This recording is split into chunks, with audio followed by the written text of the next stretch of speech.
Hello everyone and welcome back to the official YouTube channel of Smriti College of Pharmaceutical Education, that is Pharma E-Class. I am Aninda Goswami and we were discussing the history of pharmaceutical profession development and today our topic is history of the development of pharmaceutical industries in India. इनके discussions में in the previous lecture में हमने discuss किया था about the development of the pharmacy profession in India. उसमें उस profession के development को पढ़ते पढ़ते हमने फार्मास्यूटिकल एजुकेशन के डेवलपमेंट और धीरे धीरे subsequently how we were established as a global pharmaceutical industry.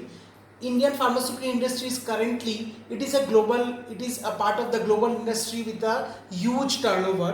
तो वो शुरुआत के दिन से ऐसा नहीं था, तो वो कैसे डेवलप हुआ धीरे धीरे वो हम आज पढ़ेंगे. That is the history of pharmaceutical industries in India. Now अगर हम देखें तो फार्मेसी और ये मेडिसिनल कॉन्सेप्ट भारत में we can connect it from the Gupta age and particularly दो किताबें थे, Charaka Samhita and Sushruta Samhita. They were the very important treatise or medicinal or the documents of that particular era. जिस documents में we got some certain informations about the then medicinal therapy which was potent in India, which was present in India, like in the forms of different types of medicinal therapies, including the जो आयुर्वेद का खजाना है वो, and including also surgeries. तो ऐसा नहीं है कि फार्मास्यूटिकल इंडस्ट्रीज और फार्मास्यूटिकल जो प्रोसेस है उसकी डेवलपमेंट पूरा का पूरा ब्रिटिशर्स की देन है.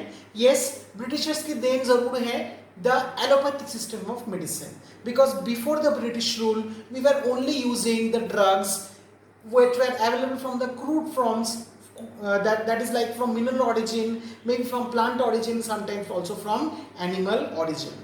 तो चरक संहिता और सुश्रुत संहिता में आयुर्वेदिक के बारे में, आयुर्वेदा के बारे में और मेडिसिनल थेरेपीज, उस समय की medicinal therapies as well as surgeries के बारे में भी काफ़ी सारा इंफॉर्मेशन है, जिनके बारे में आज भी विश्व के बहुत सारे कंट्रीज में एंड इंक्लूडिंग इंडिया में उन चीज़ को कैसे रिवाइव किया जाए उन थेरेपीज को, because they are very truly and scientifically and very important therapies they are also going.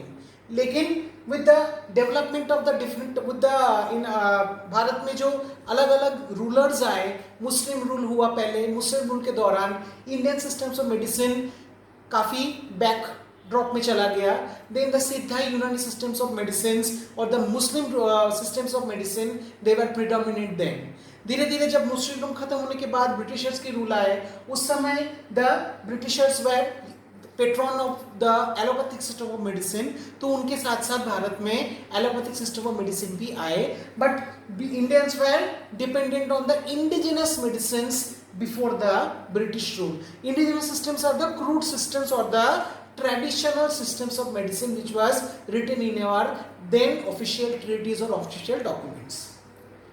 तो ब्रिटिश एरा में एलोपैथिक सिस्टम ऑफ मेडिसिन आने शुरू हुआ, but allopathic system of medicine were not produced in India because Indian सब continent में इतना infrastructure नहीं था, लोगों के पास इतना प्रॉपर व्यवस्था नहीं थी जहाँ पे प्रॉपर इफेक्टिव मेडिसिनल प्रोडक्ट की मैन्युफैक्चर जो आज हम देखते हैं, जो कि आज बहुत ही कॉमन है, वो नहीं था. इसीलिए हमारे यहाँ से क्रूड केमिकल्स या क्रूड जो ड्रग्स हैं, drug from the plant origin, mineral origin, even from animal origin, वो चला जाता था एक्सपोर्ट होके to the British countries and वहाँ से फिनिश फार्मास्यूटिकल प्रोडक्ट्स बन के हमारे यहाँ पे आते थे. और the Indian government, the Indian British government was only importing the finished medication and there were no manufacturing held. But ये जो मेडिकेशंस थे वो भी वैसे हमने पिछले हिस्ट्री में भी डिस्कस किया था, they were only in the reach of certain people जो कि वो मेडिसिन तक पहुंच सकते थे इकोनॉमिकली, जो थोड़े से साउंड थे, और बाकी लोगों के लिए वे बहुत ही स्पूरियस, मिसब्रांडेड, एडल्टरेटेड और इंफीरियर क्वालिटी की मेडिसिन से market was filled. So definitely there were health hazards. तो कुछ इंडियन लोग, कुछ ऐसे जानकार लोग, कुछ scientist were of the opinion कि we should have our proper medicinal production in India, because if we have to save our people from these spurious drugs और from non availability of the proper medicine, then also we have to take in to consider different types of things. So तीन नाम इस क्षेत्र में बहुत important है. Like for example Acharya Prafulla Chandra Ray, he was a noted Indian scientist, professor T K. Gajjar and Shri A S. Kotibhaskar. They actually laid the foundation of Indian pharmaceutical industries in India. So in 1901, the Bengal Chemicals was established by Acharya Prafulla Chandra Roy. Actually, it was his chemistry laboratory, and he donated his laboratory. He given up his laboratory entirely for the establishment of the Bengal Chemicals and Pharmaceuticals, which is still located in Calcutta. So within few years, and this 1901 Bengal Chemicals को हम designate कर सकते हैं as the first independent pharmaceutical industry in India, very small scale, because he didn't have that much money to establish a multinational company. But शुरुआत कहीं से होनी थी, वो हुई in the year 1901. और 1901 के बाद काफ़ी और भी different types of entrepreneurs मतलब जो new ideas लाते हैं, जो क्रांति एक इम्पॉर्टेंट चीज़ें वो इंट्रोड्यूस करते हैं देश में या अपने अपने क्षेत्र में. तो different types of Indian entrepreneurs were also coming forward, और वो कोशिश कर रहे थे कि फार्मास्यूटिकल इंडस्ट्री कैसे ओपन किया जाए इंडिया में. इन 1907 Alembic Chemical Works, another very important pharmaceutical company which is still there, was established in Baroda or today's Vadodara in Gujarat. And in 1919, Bengal Immunity was also established in Calcutta. So, initial achievement or initial establishment from these few companies could only meet 13% of the medicinal demand of India. So, there were need of more. So, constantly ऐसा ये सोचा गया कि और भी pharmaceutical industries Bharat में होने चाहिए, लेकिन during this particular period, during the second world war, from that is around 1939 till 1945, constantly there was a huge decrease in the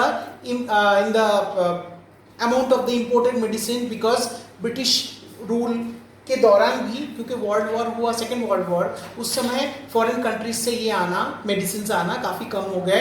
तो डेफिनेटली भारत के मार्केट में there were no medicine available as such. तो जैसे कि necessity of the mother of invention होता है, यहाँ पे भी ऐसे ही हुआ, because as a need, pharmaceutical companies were supposed to establish, because there were no medicines available as such like India. So there was huge demand from different entrepreneurs, different industries कि we need our own pharmaceutical industries. और उसी दौरान just before the independence, different pharmaceutical companies, जिसमें से काफ़ी important companies भी जो चीज़ still there, for example like Unichem, Chemo Pharmaceuticals, Zandu Pharmaceutical Works, Calcutta Chemicals, Standard Chemicals, Chemical Industries and Pharmaceutical Laboratories, which is known as CIPLA, as well as East India Pharmaceutical Works, they were established, and these companies were being established by Indian entrepreneurs using Indian money, and the products were available in India only. The products were for use of the Indian public. So ये companies के establish होने के बाद ऐसा देखा गया है, before independence around 70% of the countries medicinal demand were fulfilled. So from the 1950s the pharmaceutical industries were at a boom. तो कॉन्स्टेंटली ग्लोबल फार्मास्यूटिकल इंडस्ट्रीज जब एक बूम पे था, तो constantly after independence, after the establishment of the Indian government, the government also came up with certain policies so that the pharmaceutical industry, Bharat की जो pharmaceutical industries है, that were also in the developing stage. So with the government efforts post independence, and obviously with the investment of the different global entrepreneurs, Indian pharmaceutical industry could achieve a growth from a very slow growth of 10 crores in 1947 to around the growth of 35 crores in the year of 1952. And this not only included the finished pharmaceutical, मतलब पूरा finished pharmaceuticals नहीं, सिर्फ finished pharmaceuticals नहीं, but also for the manufacturing of bulk drugs or bulk chemicals also. तो constantly or in a slow and steady way, जैसे global pharmaceutical industries भी improve कर रही थी, एस्टैब्लिश हो रही थी, वैसे Indian pharmaceutical industries were also on the verge of constantly improving और इंक्रीजिंग वन. सो उसके बाद डिफरेंट अदर गवर्नमेंट पॉलिसीज, जिसमें कि the industrial policy resolution of 1956 which was a landmark policy in forms of the industrial business.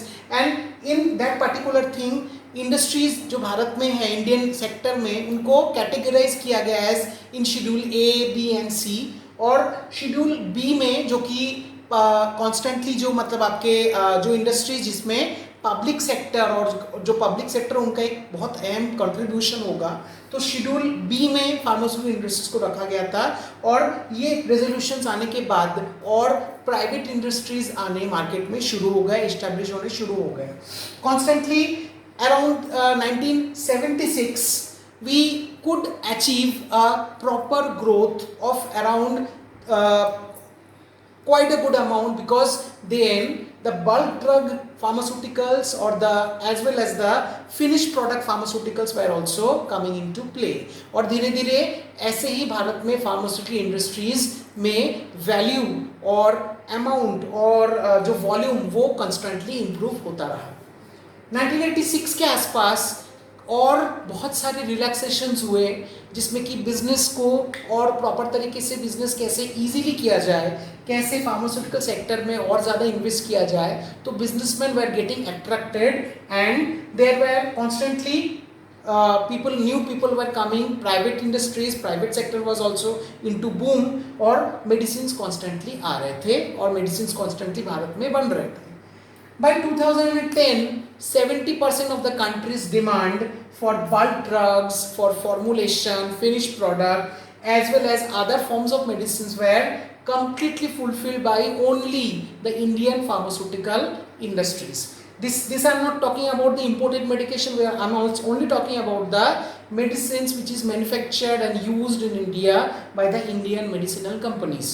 So 2010 तक हमारे पास इतने साधन, मतलब 70% आवर कंट्रीज डिमांड वो कॉन्स्टेंटली फुलफिल, और बाकी जो चीज़ें उसमें फिर इंपोर्ट कॉन्स्टेंटली होते थे.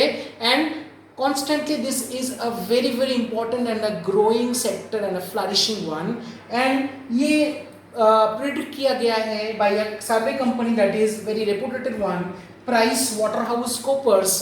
इनके रिपोर्ट में ये प्रेडिक्ट किया गया है अराउंड 2020, और by the end of 2020 that is this particular year, $74 billion का बिजनेस, और in terms of value the Indian pharmaceutical sector will comprise that particular value. And currently we are standing at, we are being ranked globally in terms of volume. We are in the 3rd position in the world, and we are 14th in terms of the value. So Indian pharmaceutical industries अगर हम देखें तो post independence era, pre independence era and post independence era, उनकी जो journey और धीरे धीरे उसकी जर्नी कहाँ से शुरू हुई, उसके बाद आज जिस जगह पे इंडियन फार्मास्यूटिकल इंडस्ट्रीज खड़ी है, तो constantly it is one of the, it is contributing at a large to the global industries and definitely fulfilling our demands.